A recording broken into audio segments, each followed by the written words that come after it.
entire fertilizer space. Now, given the recent geopolitical escalation that we had seen between Iran and Israel, the chemical sector, especially fertilizers, was in focus because remember, Iran's biggest import to India is chemicals and largely the ones that are used to make fertilizers. On that note, let's welcome on board Mr. Chhabilendra Roul, former Fertilizer Secretary of India. And Mr. Roul, good morning. Thanks so much for joining us on the show. First up, help us understand, are you seeing any early indicators of regional fertilizer shortages amid the geopolitical tensions and uneven rainfall back home?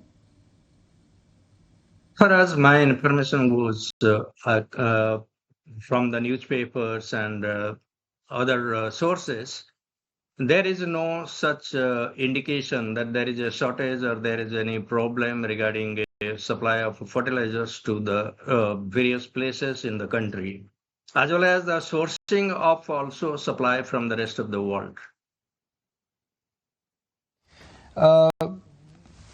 What is the alternate in case this entire supply chain gets clogged for whatever reasons? I mean, what is alternate if the supply chain from Iran gets clogged? Now you have seen that the problem has eased, and in the near future, there is no likelihood that the problem will escalate further. But nevertheless, India has consistently worked to diversify its source of import of fertilizers to the country. Earlier, we were depending on one source or a couple of countries, but now we have diversified significantly. Moreover, the other important fertilizer, that is urea, we have achieved near total, you can say, Atmanirbhar in India because of establishment of new urea plants in the country in the last couple of years.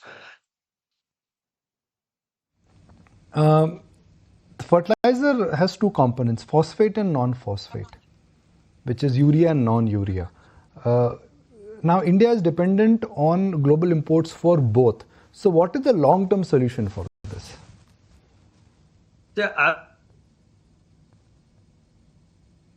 Oops. Just when I thought I had an important question, blame it on rains as always. Mumbai is raining, connections have gone. We'll try and get him back. But, fertilizer is a sector which is cost plus sector. It's a sector where, frankly, if you ask me last couple of years, despite what's happening at a policy level, markets are not very convinced about how wealth could be created. Now, there are urea makers, NFL, RCF, and then there are these specialized fertilizer companies. And one stock which has hit out of the park in the last couple of years is because it is in the non-urea segment, which is the phosphate fertilizer. And I'm talking about Coromandel. It's hit out of the park. 10 years versus now where Coromandel was versus where it is. It's just been a crazy ride. Today, it may not be having, it's part of the Murgappa group, by the way. Okay, we were talking to you about phosphate versus non-phosphate or urea versus non-urea category.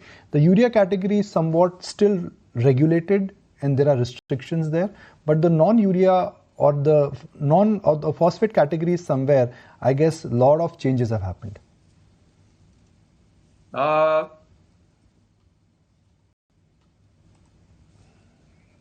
Oops. Blame it on Bombay rain.